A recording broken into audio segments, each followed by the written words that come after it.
Hey everyone, I want you to start by thinking about a really simple, everyday question. What do the food you just ate for breakfast, the t-shirt you're wearing right now, the cosmetics in your bathroom, and the fuel running your car, what do they all have in common? Sounds like a trick question, doesn't it? But actually, it's the perfect starting point for us today. Because every single one of those things, they're all fundamentally driven by one incredible, completely invisible element, carbon. Consider this explainer your personal masterclass on the ultimate team player of the universe. Think of me as your teacher today because we're going to take a pretty wild journey together. We'll start way down at the invisible atomic level and build our way all the way up to the physical, tangible materials sitting right there in your home. Carbon is, without a doubt, the most versatile and fascinating element we know of. And I promise you, by the end of this session, you're going to look at the world completely differently. Okay, let's dive into this. Here is our lesson plan for today. 1. Meet carbon, the ultimate sharer. 2. Hybridization, reshuffling the deck. 3. Carbon's avatars, the allotropes. 4. Everyday organic chemistry. And 5. The science of soap. All right, part 1. Meet carbon, the ultimate sharer. So if we pull up the modern periodic table, our main character, carbon, sits right there in the 14th group. And because of that spot, it has exactly 4 electrons in its outermost valence shell. Now, atoms generally want a full outer shell to be stable, an octet. But carbon only has 4, which means it's stuck exactly in the middle. If it wanted to gain 4 electrons to become a C4- ion, it faces a major hurdle. Its electronegativity is only 2.5, and a tiny nucleus with just 6 protons? It literally cannot hold on to 10 electrons. It just doesn't work. But what about losing 4 electrons to become C4+? Well, that requires a massive amount of energy that just isn't normally available. So because it can't easily gain or lose, carbon does something brilliant. It acts as the ultimate team player. It gets what it needs by sharing electrons with other atoms, forming what we call covalent bonds. Moving right along to part 2, hybridization, reshuffling the deck. Now class, fair warning, we're about to tackle a slightly tricky concept here, but don't worry, we're going to break it down together. In carbon's normal, relaxed state, what we call its ground state, its valence electrons are basically just hanging out at different energy levels. Specifically, they're in the 2s and 2p orbitals. But here's the catch. We know carbon forms 4 identical bonds, like when it hooks up with hydrogen to make methane. But if those electrons are sitting at different energies, how on earth can they form 4 perfectly equal bonds? It kind of doesn't make sense yet, right? Well, the answer lies in getting excited. When carbon is getting ready to form bonds, it actually absorbs a tiny amount of energy from the bond-forming process itself. And this energy, it promotes an electron from that lower 2s orbital right up into the empty 2pz orbital. We call this the excited state. And boom, suddenly carbon has 4 unpaired electrons ready for action. And this brilliantly illustrates how that electron just jumps right up from the 2s to the 2p level. It visually solves the first part of the puzzle.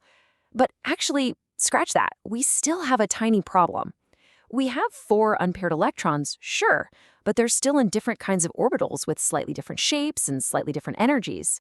And we absolutely need them to be perfectly identical to make 4 identical bonds. And this is where the legendary scientist Linus Pauling comes in. Back in 1931, he introduced this concept of hybridization. Think of hybridization exactly like reshuffling a deck of cards. The atom takes that one s orbital and the 3p orbitals, mixes the whole shebang together, and deals out 4 brand new, perfectly identical hybrid orbitals. If it mixes 1s and 3p's, we call them sp3 orbitals. And depending on how it shuffles that deck, carbon can also form sp2 or sp bonds, which is what gives us single, double, and triple bonds. It literally reshuffles its own fundamental structure just to perfectly accommodate whoever it's bonding with. Okay, section 3, carbon's avatars, the allotropes. So we're at the meso level now. What actually happens when carbon atoms start teaming up exclusively with other carbon atoms? Well, they form allotropes.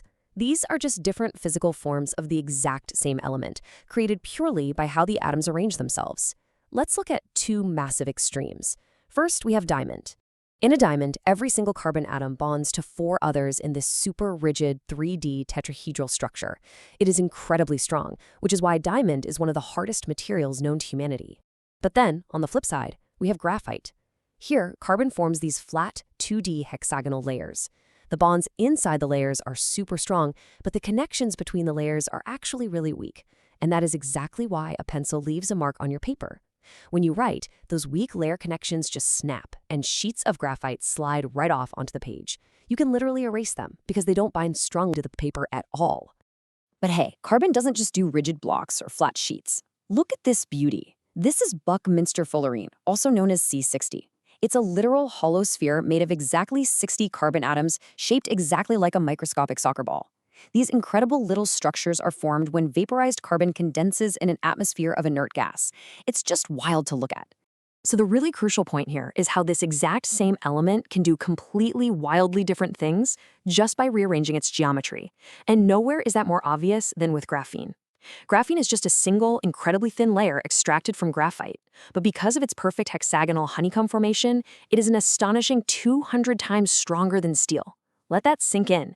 It is 6 times lighter than steel, it conducts electricity better than copper, and it's almost perfectly transparent.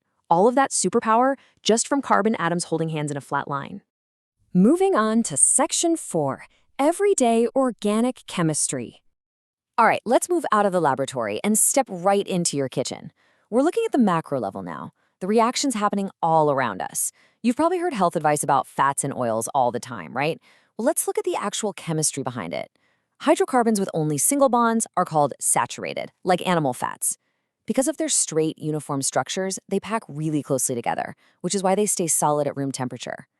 But hydrocarbons with multiple bonds, like double or triple bonds, those are unsaturated. Those extra bonds put little kinks in their structure, so they can't pack tightly, keeping them in a liquid state at room temp. We know these as vegetable oils. This structural difference on an atomic level is the exact reason why doctors recommend cooking with unsaturated vegetable oils instead of those saturated animal fats.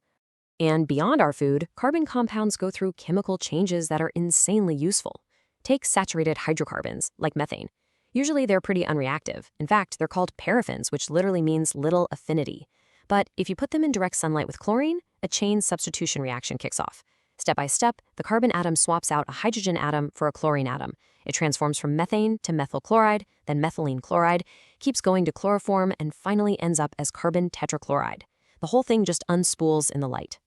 We also rely so heavily on specific carbon compounds like ethanol and ethanoic acid in ways you might not realize. Ethanol is ethyl alcohol, and its chemical bonds are so incredibly distinct that police use infrared spectra specifically to detect those carbon-oxygen and carbon-hydrogen bonds in breathalyzer tests. Meanwhile, ethanoic acid might sound super intense and industrial, but a 5 to 8% solution of it in water is literally just vinegar. Yep, that is the exact same carbon compound preserving the pickles sitting in your fridge right now. All right, bringing it home with Section 5, the science of soap.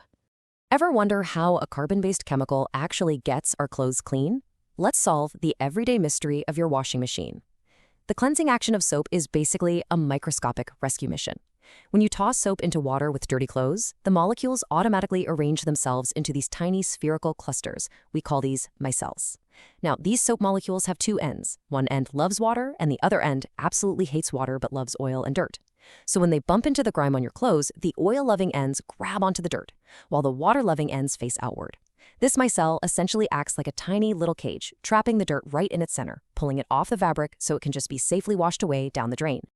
Now, what's really interesting here is how perfectly those soap molecules surround a piece of dirt. They lift the grime entirely off the surface of the cloth, securing it tight inside that micelle sphere. It is just such an elegant, microscopic mechanical trap built purely out of carbon compounds. So class, I want to leave you with this final challenge. Just take a second and look around the room you're sitting in right now. From the eraser on the end of your pencil, to the cooking oil in your pantry, to the soap sitting right by your sink.